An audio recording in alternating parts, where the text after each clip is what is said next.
सबसे पहले आपका शुक्रिया। 10 दिन इजराइल में रहा, वॉर रिपोर्टिंग की, मगर आपको मेरी इतनी चिंता लगी रही, फिक्र मुझे भी थी, सबसे पहले और बिना शोर के खबरें आप तक पहुंचाने की। आपका हाथ जोड़कर धन्यवाद भी करता हूं। नमस्कार, मैं जगविंदर पटियाल हूं। रिपोर्टिंग में पाबंदियों के बीच जितना बता सका, जितना दिखा सका, दिखाया, मगर हालात कहीं ज्यादा विस्फोटक है। आज युद्ध क्षेत्र की ऐसी बहुत सारी बातें बतानी है आपको जो पब्लिक इंटरेस्ट में आपके लिए जानना जरूरी है। काफी कोशिश की मैंने इजराइल बॉर्डर पार करके गाजा तक जाने की। चाहता था कि वहां के हालात, वहां पर जो बम गिर रहे हैं, वो सब अपने कैमरे पर आपको दिखाऊं, फर्स्ट हैंड अकाउंट में रिपोर्ट आप तक पहुंचाऊं। लेकिन सैन्य कारणों से यह संभव नहीं हो पाया। अब भी दर्दनाक तस्वीरें सामने आ रही हैं। 17 दिन की जंग में गाजा कितना बदला, आपको आज बताऊंगा। आज इजराइल के हवाई हमले में 400 लोग मारे गए। ईरान बौखला गया। फिलिस्तीन का हर कदम पर साथ देने का ऐलान भी कर दिया है। गोदाम में रखे अपने हथियार बाहर निकाल लिए। चीन ने भी 6 युद्धपोत मिडिल ईस्ट में भेज दिए हैं। अमेरिका क्या करेगा, इजराइल की तैयारी क्या है, ये सब आपको समझाएंगे। आवारा कुत्तों ने 2000 करोड़ के मालिक की जान ले ली। सुनेंगे तो हैरान रह जाएंगे। बाग बकरी चाय कंपनी के मालिक नहीं रहे। 7 दिन पहले मॉर्निंग वॉक पर निकले थे। रिपोर्ट्स के मुताबिक आवारा कुत्ते झपट पड़े। बचने के लिए भागे तो गिर गए। ब्रेन हैमरेज हो गया। अब डॉक्टरों ने उन्हें मृत घोषित कर दिया। आवारा कुत्ते कैसे हर सोसाइटी, हर घर के लिए खतरा बन रहे हैं। हालांकि मैं खुद बहुत डॉग लवर हूं। बात इस पर हमें करनी चाहिए कि ऐसा क्यों हो रहा है।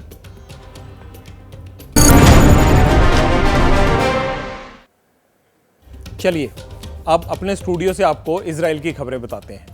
आप में से बहुत सारे लोग सोचते होंगे कि इजराइल और गाजा के बॉर्डर पर मीलों मील जंग चल रही होगी। जब मैं गया पिछले गुरुवार को तो मुझे भी ये लगा कि पता नहीं कितना भारत की तरह कितना लंबा बॉर्डर होगा, पर ऐसा कतई नहीं है। बामुश्किल 50 किलोमीटर का बॉर्डर है दोनों के बीच में, जहां लड़ाई चल रही है, टैंक और तोपे गरज रहे हैं।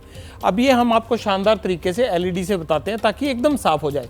ये जो रेड जोन है, ये सारी गाजा पट्टी है, वो नॉर्थ इलाका है गाजा पट्टी का, और ये साउथ है, जबकि इजराइल का ये साउथ बॉर्डर पड़ता है। यहाँ मिस्र लगता है, यहाँ तक पूरा इजराइल का है। ये जो काला हिस्सा आप देख रखे। अब गाजा से आतंकी आए कहाँ? ये 3 जगह हैं, अफराजा, किबुत्स बेरी और रहीम। इन 3 जगहों पर, यहाँ 2 जगह जो है वो यहाँ पार्टी चल रही थी, यहाँ रिहायशी इलाके में फार्म हाउस टाइप जमीन थी, और अफराजा में जो है वो कॉटेजेस बनी हुई थी।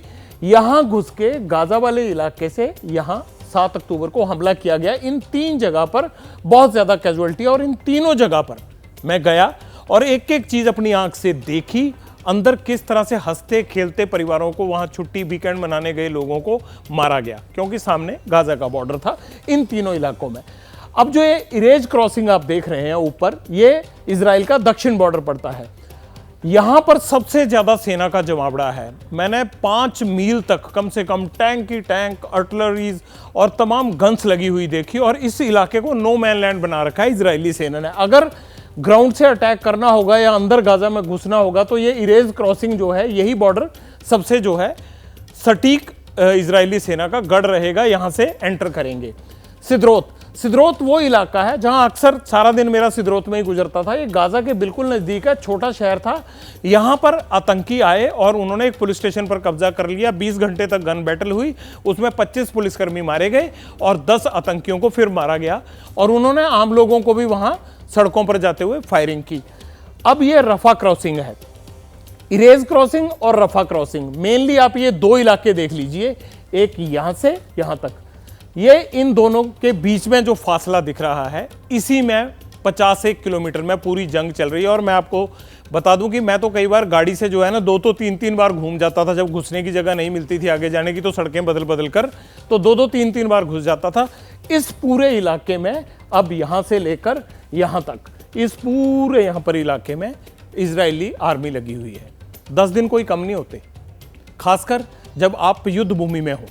और पिछले गुरुवार को आपसे विदा लेकर इजराइल रवाना हुआ था, शुक्रवार को पहुंचा। सबसे पहले उन इलाकों में गया जहां हमास ने कत्लेआम मचाया था, जो तीनों इलाके मैंने आपको दिखाए। इस हमले के बाद इजराइल के लोग सभी गिले शिकवे भुलाकर हमास पर टूट पड़े हैं मानो। अपने निजी मसलों को किनारे रखकर पूरा मुल्क लड़ रहा है। इजरायलियों की इस तरह से एकजुटता हो गई है। गाजा पट्टी पर हमास के खात्मे के लिए लड़ रहे हैं लोग। कमाल का जज्बा इन लोगों में। बॉर्डर से लगते 25 से 50 किलोमीटर के एरियाज, सभी रिहायशी एरियाज खाली करवा लिए गए हैं और सरकार ने वहां के लोगों को सेफ पैसेज में रखा हुआ है, अलग अलग जगह सेफ जोन्स में रखा हुआ है। हालांकि दूसरी तरफ गाजा में इजरायली हमले से बचने के लिए ना लोगों को रास्ता मिल रहा है और ना सिर छुपाने के लिए जगह। इजराइल में अकेली सेना नहीं, हर नागरिक लड़ता है। सैनिक बॉर्डर पर मोर्चा लगाते हैं तो जनता गली मोहल्लों, सड़कों और बाजारों से लेकर बॉर्डर तक सेना को लॉजिस्टिक सपोर्ट देती है। सैनिकों को खाने पीने और पहनने के अलावा रोजमर्रा की चीजों की कमी ना हो पाए, इसका ख्याल रखते हैं खासकर ऑर्थोडॉक्स यहूदी। वो मिलिट्री ट्रेनिंग नहीं लेते, फिर भी मिलिट्री के साथ खड़े दिखते हैं। एक डीजे वैन घूमती है वॉर जोन में, ऊंचा म्यूजिक बजता है, बॉर्डर पर सैनिकों की टुकड़ी दिखती है, वैन वहीं रुकती है, थोड़ा नाच गाना होता है, मूड हैप्पी और वैन अगले मोर्चे की तरफ बढ़ जाती है। ये भी ऑर्थोडॉक्स यहूदी करते हैं। जंग से बड़ी दुख और मातम की घड़ी कोई हो नहीं सकती, लेकिन इजराइल में ये भी एक अंदाज है मैदान जंग का।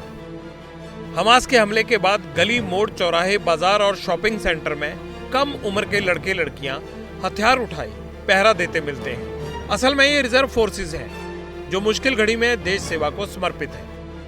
इजराइल में मिलिट्री ट्रेनिंग कंपलसरी है। ऑर्थोडॉक्स यहूदी आर्मी में नहीं जाते, लेकिन युद्ध में वो सेना की हर तरह से हेल्प करते हैं।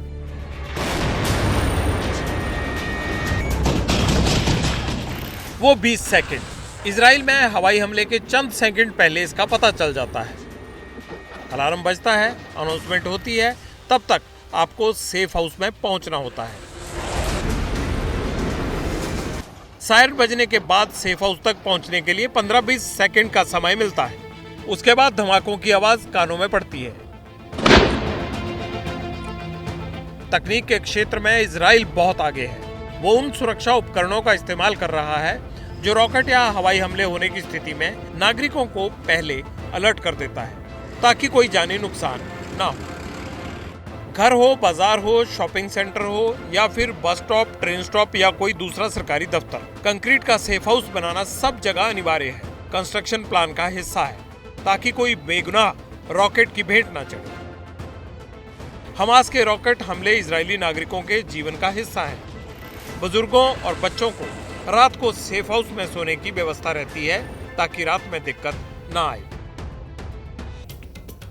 रामायण और महाभारत टीवी सीरियल आता था ना, जब हम लोग छोटे होते थे, तो उसमें तीरों का टकराना आप में से भी बहुत सारों ने देखा होगा।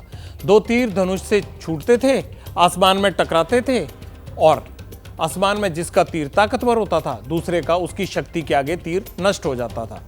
बिल्कुल उसी तरह से हमास के हवाई हमलों को रोकने के लिए भी इजराइल का डिफेंस आयरन डोम भी एक्टिव रहता है। वो इसी तरह से काम करता है। हमास के रॉकेट का ट्रैक जैसे ही आसमान में नजर आता है, उसे नष्ट कर देता है। दोनों के टकराव की प्रक्रिया टीवी सीरियल के तीरों के टकराने और उससे आग निकलने जैसी ही होती है। आसमान में आमतौर पर, मैं तो पिछले 10 दिन से यह नजारा आमतौर पर देखता था।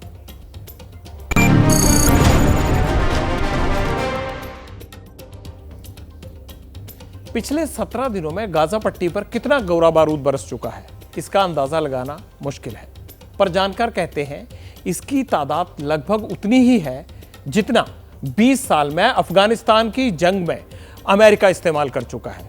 इजराइल के रक्षा प्रमुख के मुताबिक ये तो अभी 3 में से पहली स्टेज की कार्रवाई है। इन 17 दिनों में मौत का आंकड़ा 5000 पार कर चुका है। पिछले 24 घंटे में ही 436 लोग इस अलग अलग हमलों में मारे गए हैं, इस जंग में मारे गए हैं। इनमें से 182 तो बच्चे ही बताए जा रहे हैं। गाजा में अमन चैन वैसे तो पहले से ही कभी रहा ही नहीं, पर अब मौत और जिंदगी के बीच का फासला और संकरा हो गया है। चाहे वह शेल्टर हो या अस्पताल हो, ईसाइयों के गिरजाघर हों, इसे कॉर्पोरेट बॉम्बिंग कहते हैं और इसकी चपेट से इनमें से कुछ भी नहीं बच पा रहा।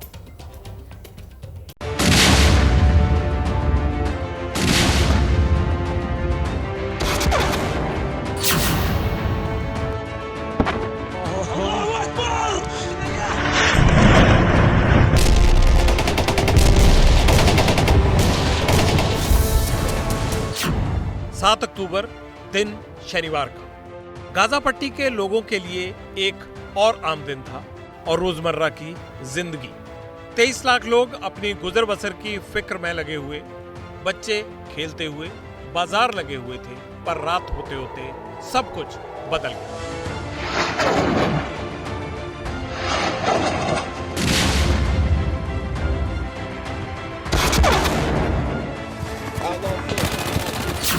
जंग छिड़ चुकी थी, रॉकेट आकर गिरने लगे, इमारतें गिरने लगी, पेड़ झुलसने लगे, लोग छिपने की जगह तलाशने लगे, अस्पतालों में रोना, चीखना, चिल्लाना, घायलों का अंबार, कफन कम पड़ने लगे। हमला हमास ने इजराइल पर किया था, पर जब इजराइल ने जवाबी कार्रवाई की तो हमास के लड़ाके तो पता नहीं कितने शिकार हुए, पर गाजा के आम लोग हर जगह निशाने पर थे। हिंसक झड़प गाजा में हमेशा होती रही है, पर जिस तरह से पिछले 17 दिनों में घमासान मचा हुआ है, उससे गाजा की शक्ल और नक्शा दोनों बदल चुके हैं। मलबे में बदल चुकी इमारतें, वीरान खंडर हुए घर, जहां कुछ ही घंटों और दिन पहले परिवार रहते थे, मातम हर जगह पसरा है। बाजार जो बचे हैं खाली हैं, सामान की कमी है, पीने का पानी नहीं है, बिजली गायब है, तेल खत्म हुआ। वक्त बीत रहा है और जंग हर कदम पर पहले से ज्यादा खौफनाक होती जा रही है। हर रात गिरते हुए रॉकेट, हर सुबह पहले से ज्यादा तहस नहस दुनिया। 22-23 अक्टूबर की दरमियानी रात इजरायली सेना ने फिर उत्तरी गाजा पर एयर स्ट्राइक की।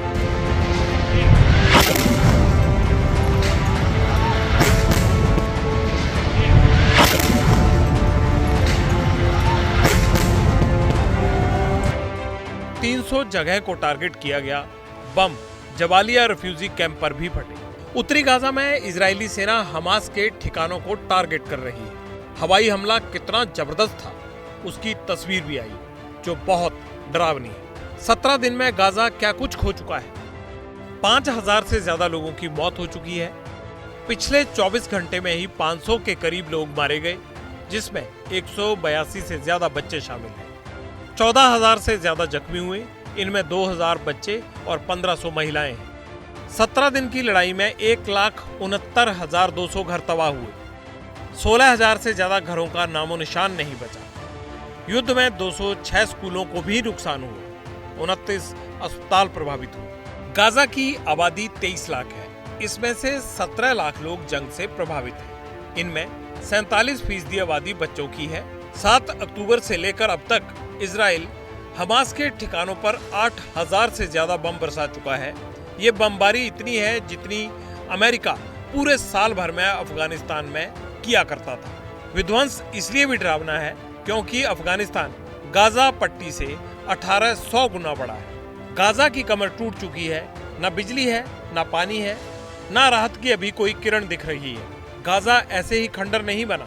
इजराइल ने हमास के ठिकानों को टारगेट कर गाजा पर जो हमले किए, उन हमलों ने कैसे गाजा को मिट्टी में मिलाया, ये भी जान लीजिए। 9 और 10 अक्टूबर करीब 1 लाख इजरायली सैनिकों ने गाजा पर काउंटर अटैक किया। 1000 के करीब रॉकेट, मिसाइल और बम दागे गए। गाजा पर 11 अक्टूबर को 3000 छोटी बड़ी मिसाइलें दागी गई। हमले हमास के ठिकानों पर हुए, कई बेगुनाह भी मारे गए। 12 अक्टूबर को युद्ध में फास्फोर्स बम की एंट्री हुई। हमास ईरान ने इजराइल पर फास्फोर्स बम के इस्तेमाल का आरोप लगाया। 15 से 18 अक्टूबर को उत्तरी गाजा पर इजराइल ने एयर स्ट्राइक की। हमास के 10 टॉप लीडर को मार गिराने का दावा किया। 18 अक्टूबर को ही जबालिया रिफ्यूजी कैंप, फरा, खान यूनिस से सटे इलाकों पर मिसाइल अटैक किया। नुसरत रिफ्यूजी कैंप पर बमबारी हुई। एक बम ही काफी है किसी शहर को तबाह करने के लिए। 17 दिन कम नहीं होते और ना ही कम होते हैं 8,000 बम, जिनका झटका गाजा झेल चुका है। और अभी एक दूसरे को खत्म करने के इरादे से शुरू हुआ ये खूनी खेल खत्म होता दिख नहीं रहा और ना ही फिलहाल इसके रुकने के कोई आसार दिख रहे हैं। हमास इजराइल की दुश्मनी दशकों पुरानी है। दोनों जंग के मैदान में हैं। 2008 से लेकर 2021 तक इजराइल हमास के खिलाफ 4 बड़े मिलिट्री ऑपरेशन कर चुका है। 2008 में हमास और इजराइल के बीच 21 दिन जंग हुई थी। 2012 में क्या हुआ? 2012 में गाजा में ही दोनों के बीच 8 दिनों तक लड़ाई चली। 2014 में क्या हुआ?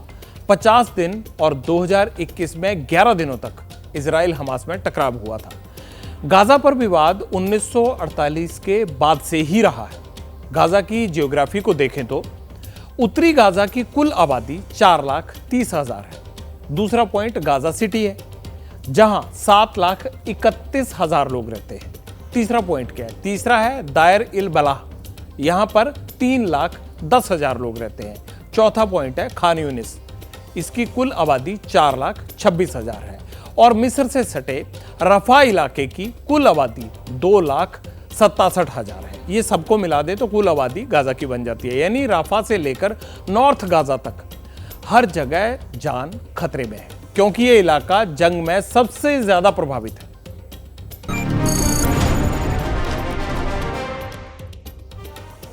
इजराइल और हमास के बीच छिड़ी जंग न थमने का नाम ले रही है, न तनाव कम हो रहा है, बल्कि जंग की आग बाकी देशों में भी फैल रही है।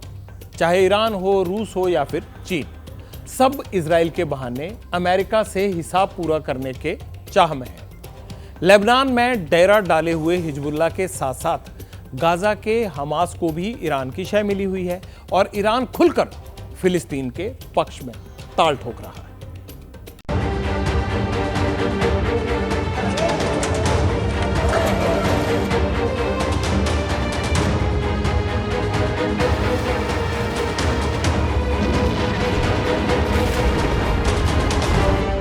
ये ईरान की फायर पावर का नया वीडियो है।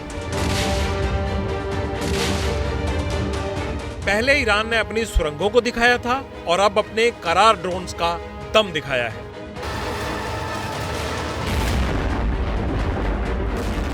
वीडियो शूट का मकसद साफ है। अगर इजराइल युद्ध की आग को और भड़काएगा तो फिर ईरान को भी इस जंग में कूदना पड़ेगा। ये बात ऑन रिकॉर्ड इजराइल के विदेश मंत्री से लेकर वहां के सुप्रीम लीडर तक कह चुके हैं। आज ये क्षेत्र बारूद की तरह हो गया है। इस क्षेत्र में कोई भी गलत आकलन जैसे युद्ध भड़काना, नरसंहार और गाजा या वेस्ट बैंक के निवासियों का निष्कासन करना युद्ध भड़काने वालों के लिए भारी और व्यापक परिणाम ला सकता है। यहाँ तक तो बात इशारों में थी, लेकिन अगला बयान इजराइल और अमेरिका को ध्यान में रख कर दिया गया है, बिल्कुल धमकी भरे अंदाज में। मैं अमेरिका और उसके क्षेत्रीय सहयोगी इजराइल के नकली शासन को चेतावनी देना चाहता हूं कि अगर उन्होंने गाजा में मानवता के खिलाफ अपराधों को तुरंत नहीं रोका तो क्षेत्र नियंत्रण से बाहर हो जाएगा। ये सारी बातें उस दौरान कही गई जब इजराइल के वॉरप्लेन्स ने हमास के खिलाफ हवाई हमलों को और तेज कर दिया। इसके अलावा सीरिया के 2 एयरपोर्ट और वेस्ट बैंक की एक मस्जिद को भी ध्वस्त कर दिया। इजराइल का दावा है कि आतंकी मस्जिद को सेफ हाउस के तौर पर इस्तेमाल कर रहे थे। हमने युद्ध के अगले चरणों के लिए सैनिकों और उनकी चौकियों पर हमला किया। रात के दौरान बख्तरबंद और सेना बलों द्वारा आतंकवादियों को मारने के लिए रेड डाली गई। जिस वक्त ईरान और इजराइल के बीच टकराव का दायरा बढ़ा, उसी दौरान चीन ने मिडिल ईस्ट में एंट्री ली। 2 काम किए। पहला, अपने 6 वॉरशिप्स को मिडिल ईस्ट में भेज दिया और दूसरा, अपने एक विशेष राजनयिक झाई जून को शांति प्रक्रिया का हिस्सा बताकर ईरान की तरफ रवाना कर दिया। और ये तब किया जब बीजिंग ने अभी तक हमास के हमले की निंदा नहीं की। ये उसके बयान से जाहिर होता है। बढ़ते तनाव की स्थिति में सुरक्षा परिषद को अरब देशों और फिलिस्तीन के लोगों की आवाज सुननी चाहिए, अपनी जिम्मेदारियां निभानी चाहिए। युद्ध रोकने को बढ़ावा देना, नागरिकों की रक्षा करना और इससे भी बड़ी मानवीय आपदा को रोकने में अपनी भूमिका निभानी चाहिए। साफ है कि अगर अमेरिका इजराइल की तरफ ताकत बढ़ाएगा तो फिर ईरान को सपोर्ट करने के लिए चीन भी पीछे नहीं रहेगा। रूस तो पहले ही फिलिस्तीन और हमास की तरफदारी कर ही रहा है और अब रूस के विदेश मंत्री तेहरान भी पहुंच गए हैं, जैसे अमेरिका के फॉरेन मिनिस्टर तेल अवीव आए थे।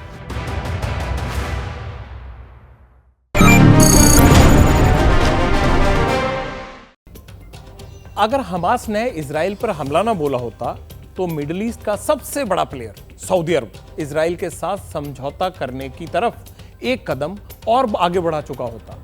पर हमास के हमले और इजराइल के मुंह तोड़ जवाब के बाद वो गुंजाइश अभी के लिए खत्म हो गई है। बाकी अरब देशों की तरह उसने भी फिलिस्तीन का पक्ष लिया है।